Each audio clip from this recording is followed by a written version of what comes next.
कभी आप ब्रह्म मुहूर्त में जगे? जगकर देखिए, संध्या होने के पश्चात जब रात्रि का अंधकार सारे संसार को धीरे धीरे अपने अंधकार में निगलने लगता है, तो यही अंधकार ब्रह्म मुहूर्त में भोर होने से ठीक पूर्व तनिक अधिक काला हो जाता है। कुछ समझे? हमारा जीवन भी कुछ ऐसा ही होता है।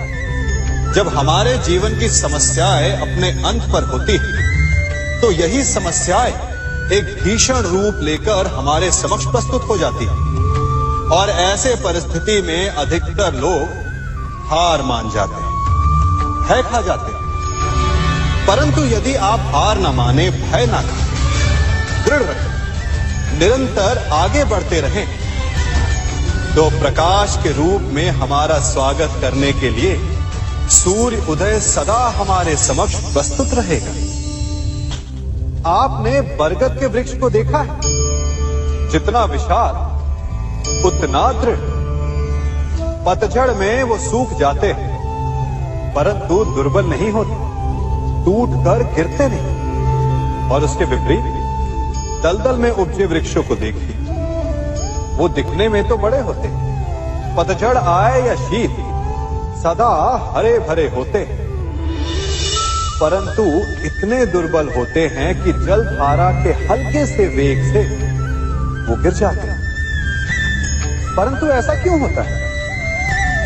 कारण है जड़ें। जिसकी जड़ें दृढ़ भूमि में है, वो हर चक्रवात, हर ऋतुओं को सह लेता है, और जिसकी जड़ें दलदल में है, वो स्वयं की जड़ों को दुर्बल बना लेता है।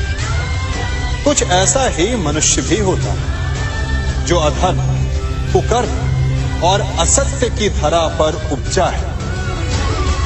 वो समय की एक मार भी नहीं सह पाता, और जो मनुष्य सत्य, धर्म की धरा पर उपजा है, वो हर समस्या से अविचलित हो जाता है। अब आप पर निर्भर करता है कि आप क्या बनना चाहते हैं। हमारे जीवन में मित्र और शत्रु बड़ा महत्व रखते हैं। यदि गंभीरता से सोचा जाए तो ऐसा कोई क्षण नहीं जब हम अपने मित्रों के बारे में ना सोचते हो या फिर अपने शत्रुओं के बारे में। हमारा हर कार्य या तो हमारे मित्रों के हित के लिए होता है या फिर हमारे शत्रुओं के अहित के लिए। हम हर स्थान या तो अपने मित्रों के साथ होते हैं या फिर अपने शत्रुओं के साथ। कोई नहीं चाहता कि उनका शत्रु प्रसन्न रहे। हर कोई अपने शत्रु को नष्ट कर देना चाहता है, और ऐसा करने के लिए वो हर संभव प्रयास करता है। उसे आर्थिक, मानसिक और शारीरिक हानि पहुंचाने का प्रयास करता है। परंतु यदि मैं आज आपको ऐसा मंत्र सिखाऊं जिससे आप अपने शत्रु को सदा के लिए नष्ट कर दें तो, और वो मंत्र है मित्र बनाना। अपने सभी शत्रुओं को अपना मित्र बना लीजिए और आपके सारे शत्रु स्वतः ही समाप्त हो जाएंगे। मैं क्या कर रहा हूं? मैं दिए प्रज्वलित कर रहा हूं ताकि अंधकार को मिटा सकूं। अब आप कहेंगे कि इसमें कौन सी बड़ी बात है ना? परंतु इसमें महत्वपूर्ण बात समझने के लिए यह है कि मैं क्या नहीं कर रहा हूं, और मैं अंधकार नहीं कर रहा हूं। क्योंकि अंधकार को मिटाने के लिए प्रकाश का अस्त्र तो उठाना ही पड़ता है। बुराई को बुराई से नहीं, अच्छाई से जीता जाता है। अन्याय को अन्याय से नहीं, न्याय से लड़ा जाता है। क्रोध को क्रोध से नहीं, क्षमा का साथ लेना होता है। ठीक उसी प्रकार एक लोहा लोहे को काटता है, परंतु एक ठंडा लोहा ही गर्म लोहे को काट सकता है। इसलिए यदि आपको अपने जीवन में विजयी होना है, तो अपने शस्त्रों को, अपने अस्त्रों को सोच समझ कर उठाइए, क्योंकि एक अनुचित सोच परिणाम पर भारी प्रभाव डाल सकती है। आप सब सोच रहे होंगे कि ये क्या मैं करने लगा। मैं इस पौधे को जड़ से उखाड़ रहा हूं। आश्चर्य हो रहा है ना कि एक पौधे को उखाड़ना या काटना ना केवल एक अपराध है अपितु पाप भी है। तो फिर मुझे ऐसा करने की क्या आवश्यकता पड़ गई? क्योंकि कई बार विनाश ही सृजन तक पहुंचाता है। यदि नया भवन बनाना हो तो पुराने भवन को गिराना पड़ता है। व्यवस्था को परिवर्तित करने के लिए क्रांति लानी पड़ती है।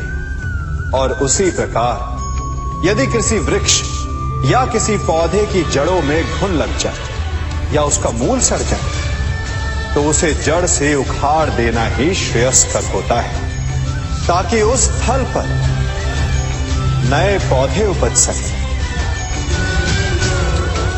युद्ध करना पर्याय नहीं, परंतु कभी कभी शांति के लिए युद्ध करना आवश्यक हो जाता है। संसार में सबसे श्रेष्ठ क्या है? फूल या कांटे, प्रेम या घृणा, संपन्नता या दरिद्रता, मित्र या शत्रु? बताइए। अब आप भी कहेंगे कि भला ये कोई पूछने की बात हुई? अवश्य, फूल, प्रेम, संपन्नता और मित्र ही श्रेष्ठ है। परंतु क्या आपने अपने जीवन में कभी सोचा है कि हर एक भाव, हर एक वस्तु, हर एक घटना का एक गुण धर्म होता है? त्वचा पर जलन करने वाले फूलों से अधिक श्रेष्ठ वो कांटे हैं जिनसे आप अपने घर की बाढ़ बनाते हैं ताकि वन्य पशु आपके भीतर ना आ सके। वो प्रेम श्रेष्ठ नहीं जो आपको अंधा, लोभी, पक्षपाती बनाता। वो घृणा श्रेष्ठ है जो आपको नया मार्ग दिखाता। वो संपन्नता श्रेष्ठ नहीं जो आपको कृपण बनाता, मतदान बनाता। वो दरिद्रता श्रेष्ठ है जो आपको जीवन में परिश्रम करने की शिक्षा दे। कुविचार देने वाले, बुरा मार्ग दिखाने वाले मित्रों से अधिक श्रेष्ठ वो शत्रु होते हैं जो हमें जीवन का लक्ष्य देते। इसलिए अपने जीवन में हर वस्तु, हर भाव, हर घटना के गुण धर्म को पहचानिए और उसके पश्चात अपना चयन कीजिए। स्वर्ण, हम सभी को अपने जीवन में स्वर्ण से कभी ना कभी कुछ ना कुछ थोड़ा या अधिक मोह होता ही है ना? परंतु क्या आपने कभी सोचा कि स्वर्ण को प्राप्त कैसे किया जाता है? जब भूमिगत खदानों से स्वर्ण को निकाला जाता है तब वो एक पाषाण की भांति होता है। ऐसा पाषाण जिससे आप किसी को भी मार सकते हैं, परंतु उसे आभूषण के रूप में स्वयं के शरीर पर धारण नहीं कर सकते। यदि उसे आभूषण बनाना है तो उसे लंबी यात्राएं करनी होती है। उस पाषाण को पिघलना होता है। सुनार के हथौड़ी की अनेकों चोटें खानी पड़ती है। फिर काट छाट और उसके पश्चात जाकर वो ऐसा आभूषण बनता है जो हमें वर्षों तक, सदियों तक लुभाता रहता है। इसलिए यदि आपको समय पर विजय पानी है तो स्वयं के निर्माण पर समय देना होगा। हम सभी सुनते आए कि जो वीर होता है, साहसी होता है, शौर्यवान होता है, उसके समक्ष सारा संसार झुकता है। वीर भोग्य वसुंधर।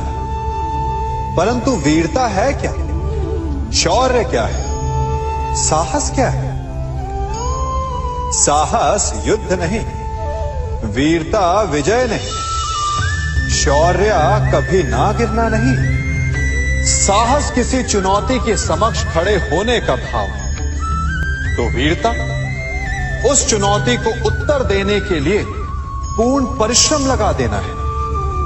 और शौर्य का अर्थ है गिरकर फिर से उठने का साहस रखना, बार बार प्रहार करके वीरता दिखाना, निरंतर प्रयास करते रहना, निरंतर परिश्रम करते रहना।